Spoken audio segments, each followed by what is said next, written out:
So what we're going to do now is we're going to look at memory. Obviously that's one of the things that I'm particularly known for. And we're going to start off by doing a memory test. You know that came out of your mouth, don't you?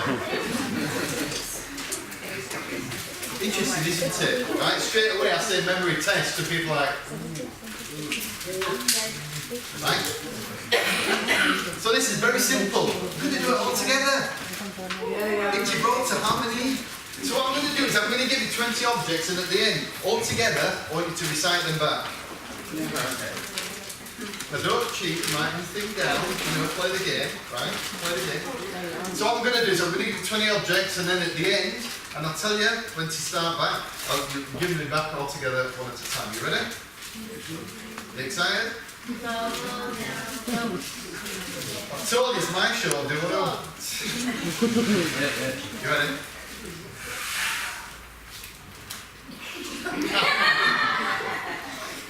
Blackboard.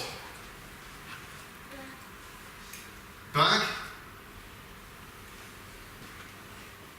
Clock. Umbrella. Chair. Glue. Door. Torch. Flashlight. Torch, flashlight. Yeah. Car. Spectacles. King Kong. Headphones. Food mixer. Magazine. Suitcase. Picture frame. Mickey Mouse. Fire extinguisher.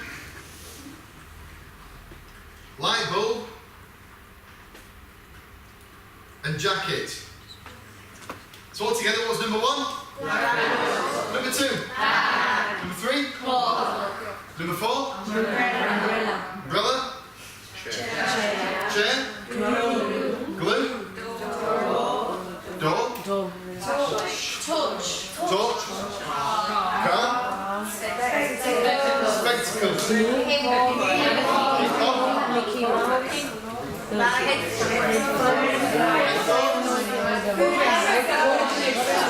Food mixer. Then it's magazine. Then picture frame. Mickey Mouse. Fire extinguisher. Light bulb. So I find it interesting doing these exercises. Because what I do is I look around the room is, the kids are very keen to get involved.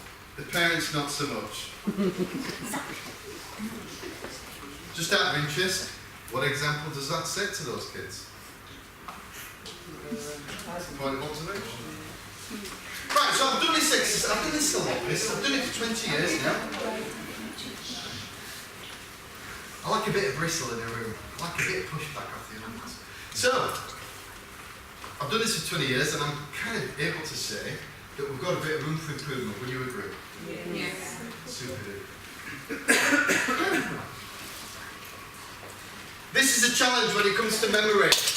When you learn something, after a day, half of it is upped and gone.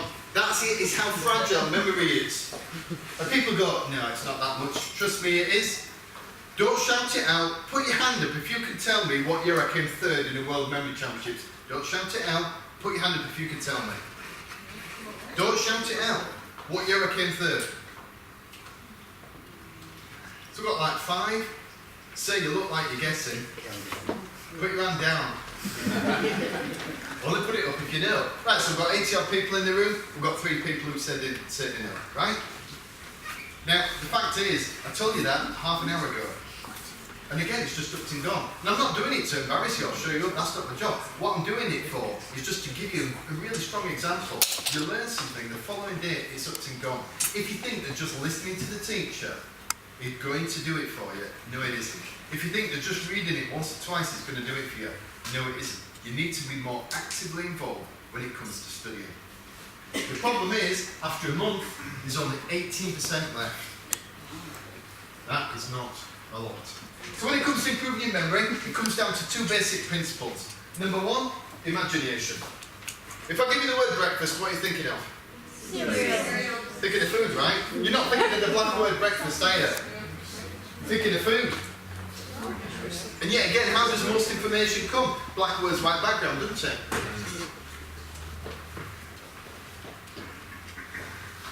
So we know we're thinking images, but what kind of images are the best? Ones that are weird. The more weird and crazy that something is, the more likely you are to remember it. Things that are animated, moving. We know that millennials and Gen Z are now more likely to use YouTube as their first choice of search engine. They want to watch a video, they don't want to read a document. 3D, remember things that are 3D more than 2D. Colour, the brain can differentiate between 1 million different colours. This has been scientifically proven. We know that colour is massive when it comes to learning. Even if all you do is just, when you're writing notes, is just change colour for each paragraph, it makes a difference. Humour, when we laugh, we learn. So, not just because it's fun, but also it helps us when it comes to chemicals that are released in your head. Exaggerated images. We all want more of something, don't we? Whether it's time or money or health or success or recognition, whatever it is, that's a human condition. And senses. We should have a multi-sensory approach to learning. The problem is we look but we don't see, we listen but we don't hear. Like when I said to you, can you remember what year I came third? It was 97, by the way. 1997. So we sit there and we listen, but it's in one ear and out the other. But look, it's in one ear and out the other. Unfortunately. But what we have is an amazing visual skill. We can see a word in 1/500th of a second. That's how quickly the brain and I can coordinate to register a word. So what I'm going to do now is I'm going to show you how amazing your visual skill is by putting something up on the screen for less than a second. Then I'm going to ask you what it says. You ready?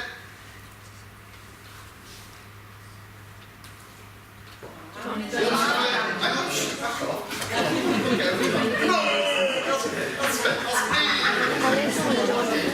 What was the first word? John? Is in the garden. John is in the garden. It's not what it's saying.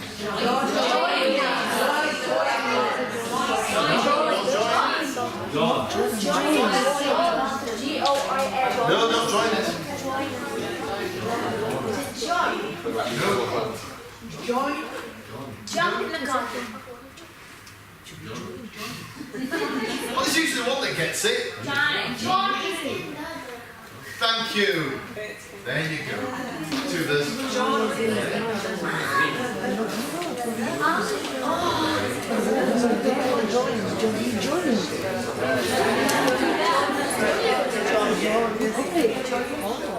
So the thing is, I kind of framed it bad, didn't I? I said this is going to show you how amazing your skill is. If I said I was going to try and catch you out, you'd have got it, wouldn't you, right? But that's the problem. When you're reading, what you do is you're reading and you think you're taking it all in. So the problem is, as parents, what we should never do is just say to our kids, just go through it again. Just read it again, you'll be fine. Because that is a torturous way to learn. We did it, but we didn't like it. So we need a different way. That's where mind mapping memory techniques come in. Learning foreign vocabulary. Very simple example. What's the French for book? Livre. So what you do when you're learning something like foreign vocabulary is you take the word you don't know, which is livre, turn it into a weird, crazy, animated, stupid image and attach it to the bit that you do. So I imagine him opening up a book and all the pages are made of liver. Imagine stroking the liver. Smell the liver.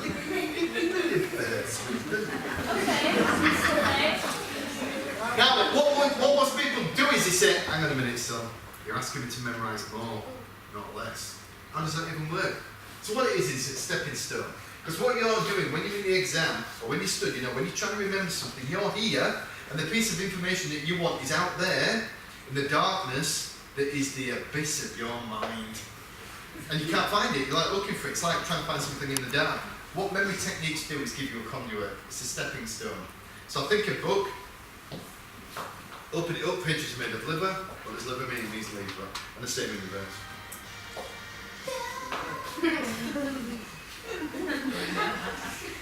Nice music, right? And that's how you do it. Now, eventually, what happens is you get to the point where you know book is liver, red is rouge, black is noir. You don't need the conduit. It doesn't replace your memory. It's a way of getting to the information you need. The second principle of improving your memory is organisation. Imagine going into a library and every book is in a big pile on the floor. That's how most people study. They get it, pile it into their head, and hope you can find it when they get to the exam. That's why we have a pass rate of 50%. That means you can forget or not turn up to half the lessons and still get a pass. I mean, you wouldn't get paid if you did half a week's work, would you? And just out of interest, just as a thought, your doctor probably didn't get 100%. If you go in and you've got a dodgy leg, ask him if he passed the bit on dodgy leg. But when you go into a library now, what does it look like? It's all organised, right? The British Library in London, 150 million books and documents in one building. It's the biggest building ever built in England. But here's the thing, that's the quickest way to open a library. You build it, dump the books, open on day 2. That is the most effective way. It takes 6 months, a year, whatever. But once the books are in, you can find what you want straight away. And that's the principle I was talking about earlier. Mind maps, for example. Mind maps may take you a little bit longer to create, but they take a fraction of the time to go through.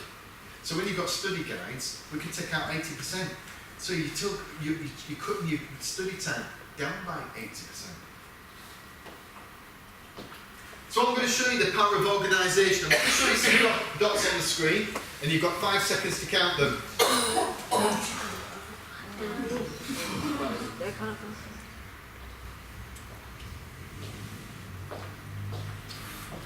Now it's on a range of 30 to 40. So put your hand up when I come to your number. How many people thought there were 30? 31? 32? 33? 34? 35? 36? 37, 38, 39, 40. Who's not going to put their hand up no matter what number I go to?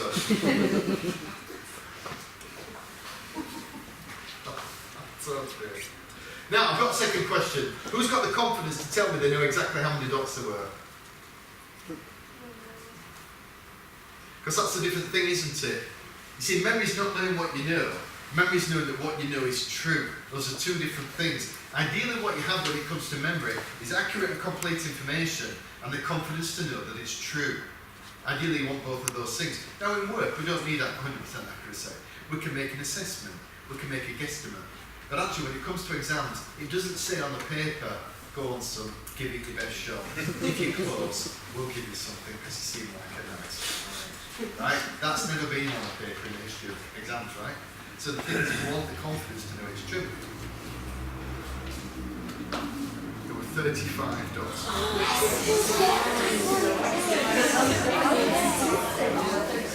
Counting one double.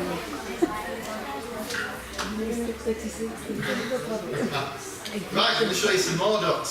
5 seconds.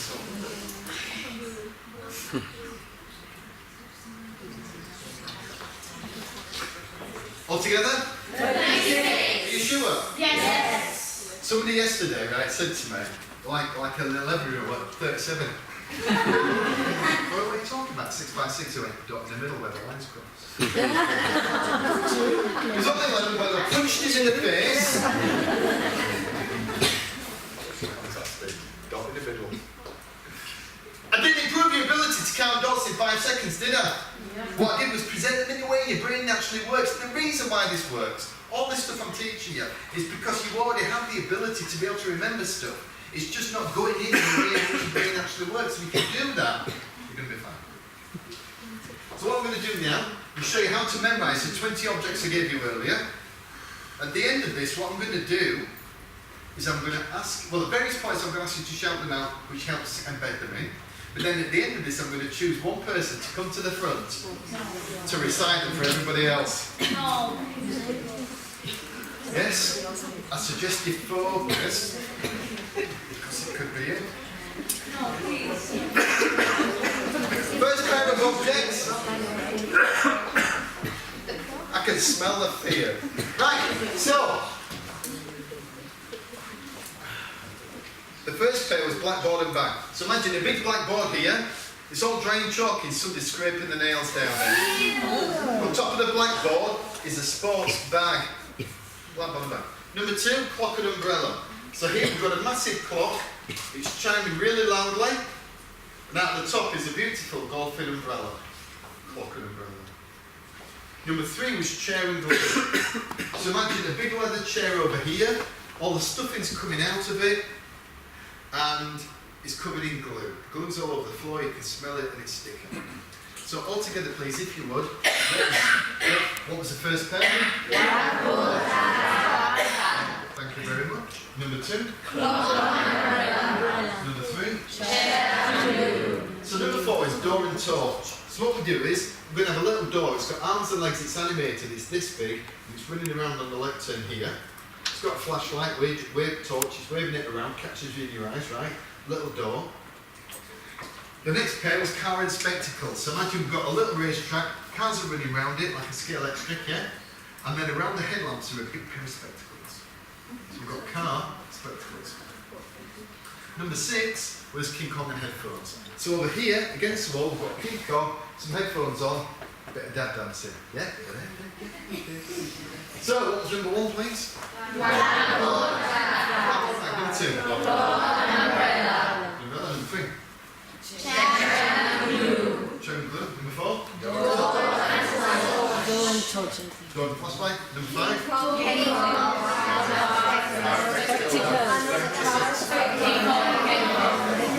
Point you to the wrong one. What else? I only do it 100 times a year. I think I get used to it by now, wouldn't I? So number 7 was food mixer magazine. So imagine we've got a food mixer here, it's going all the way up to the top, it's going around making a whirring noise, someone's put in a magazine, shredded it, it's going everywhere. Food mixer magazine. That's number 7. Number 8 is suitcase and picture frame. So imagine over in the corner, over here we've got a suitcase and picture frame, you open it up, suitcase and inside is a picture frame with you and your favourite person. Is that me? It's not, is it? Cruel. Number 9 is Mickey Mouse and fire extinguisher. So over by the door we've got Mickey Mouse with a fire extinguisher, foam fire extinguisher, foam is going everywhere, it's just pouring out all over the place. Mickey Mouse and fire extinguisher. And number 10 is light bulb and jacket. So right against the wall, imagine a massive light bulb, it's very bright, wearing a leather jacket. So we'll go through it once more before I get my lovely person. What's number 1? Blackboard umbrella. Number 2? Number 3? Chair. Number 4?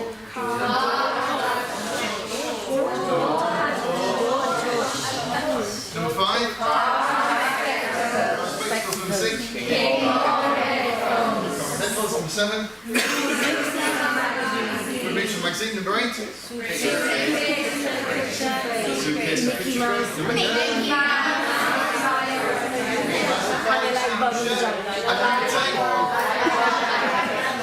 Jacket. Right.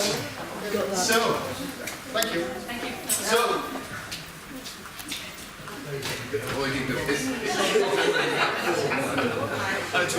right, so what I did do is, I told you a lie, I said I was going to choose somebody. That's not true. I just did it to make you focus, right? But you did, didn't you? It's a great example of a chimp. Remember the chimp right at the beginning of the conversation that I was talking about, yeah? So emotional overtakes are logical. So when I said I was going to choose somebody, your logical brain went, there's nearly 100 people in the room, you've only got a 1% chance of being chosen. The chimp came in and went, it's going to be you, son! It's going to be you! So what we're looking for is a volunteer who would like to come to the front and recite the 20 Thank you. Come to the front.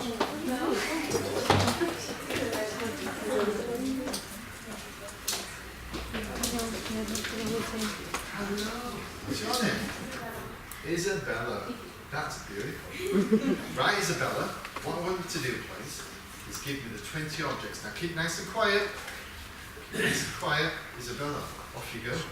blackboard and bag, Yes. clock and umbrella, and then it was the chair with the crew, Yeah. it was the door with the torch, Yep. and it was the car with the spectacles, and it was King Kong and the headphones, it was suitcase and the picture frame, and it was Mickey Mouse with the fire extinguisher, and then light bulb and the jacket. Did she get them all? No. Which one did you miss out? We missed it. You missed just one, which is the Film Mixer magazine. There.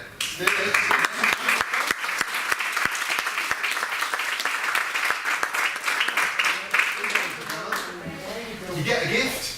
She volunteered, so she gets a gift.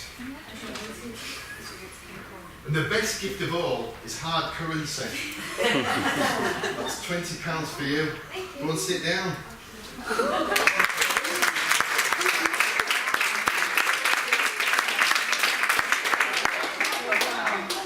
All the adults are going, what? I knew there was money on it. What?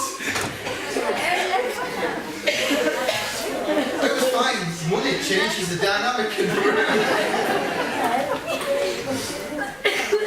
The reason I give the money is because there's nearly 100 people in the room and one hand went up. Forget the adults, right? You're beyond help. Seriously, you are. We've got a fixed pattern of learning, haven't we? We're all stuck in a fixed pattern, you and me. We're all knackered. It's a Yorkshire term. But I'm talking to all the kids in the room, right? The fact is, you know, it's Darwin. You've got to be the fittest, you've got to be the fastest, you've got to be out the blocks at first. And when you, it's all right being too cool for school when the teacher asks for help and you go, oh no, I'm not going to do that. When the boss asks for help, you put your hand up first because when things go wrong in the work and you start losing staff, you'll be the one to keep. Because what we want from our members of staff is work ethic and attitude because we can teach you the rest. But we can't teach you work ethic, we can't teach you great attitude. And Isabella has got a magnificent attitude. I come back in 10 years for being the top 10%. Easily.